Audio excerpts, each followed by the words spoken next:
கண்ட இந்த சொப்பனம் என்ன? நானும் உன் தாயாரும் உன் சகோதரரும் தரை மட்டும் குனிந்து நாங்கள் வணங்க வருவோமா அப்படின்னு கேட்கார். அடுத்தது இவருக்கு வீட்டுக்குள்ளேயே ஒரு பெரிய இழப்பு, ஒரு பட்சிப்பு. அடுத்தது பாருங்க, அவங்கெல்லாம் ஆடு மேய்ச்சிக்கிட்டு இருக்காங்க. அவங்களுக்கு சாப்பாடு கொண்டு ஸ்நாக்ஸ் கொண்டு போகிறதுக்கு அவங்க அப்பா இவடையே அனுப்புகிறாரு. இவங்களே பகைச்சிக்கிட்டு இருக்காங்க. ஆனாலும் கூட இவர் துணிஞ்சு என்ன செய்கிறாரு, போகிறாரு.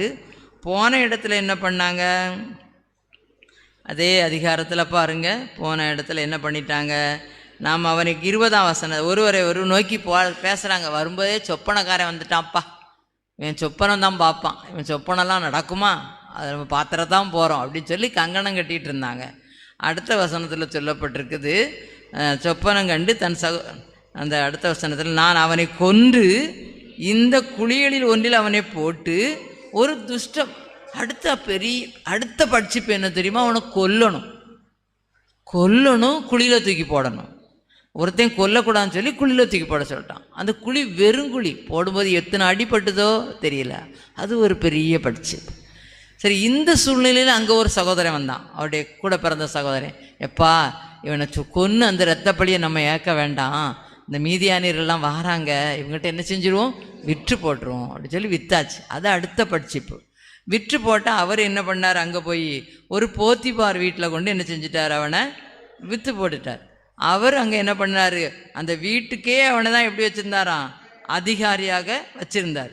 அந்த இடத்துல இவர் என்ன செஞ்சார், அங்கே என்ன பட்சிப்பு வந்துச்சு, செய்யாத குற்றத்தை செய்தான்னு சொல்லி சிறைச்சாலையில் போடப்பட்டாங்க.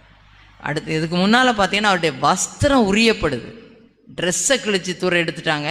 அதில் கொண்டு விலங்குடைய ரத்தத்தை தோய்த்து கொண்டு அப்பாட்ட நாடகம் ட்ராமா போடுறாங்க, ஆக்ட் பண்ணுறாங்க. இப்படி இவருக்கு இவ்வளவு பட்சிப்பு வந்துச்சு.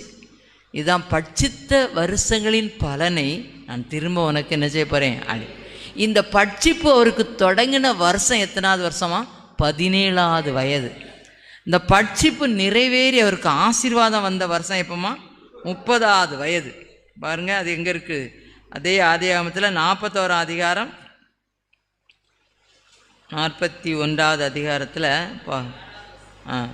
40. யோசேப்பு எகிப்தின் ராஜாவாகிய பார்வோனுக்கு முன்பாக நிற்கும்போது எத்தனை வருஷம் இவருக்கு பட்சிப்பு நடந்திருக்கு. அப்போ கிட்டத்தட்ட 13 ஆண்டுகள் இவருக்கு பட்சிப்பு. பட்சித்த வருஷங்களின் பலனை நான் உங்களுக்கு திரும்ப அளிப்பேன். அப்போ எல்லாரும் இந்த இடத்துல வந்திருக்கவங்கெல்லாம் என்னென்ன காரியத்திலலாம், ஒவ்வொருவருக்கும் இந்த பட்சிப்பு ஒவ்வொரு வித்தியாசமாக இருக்கலாம்.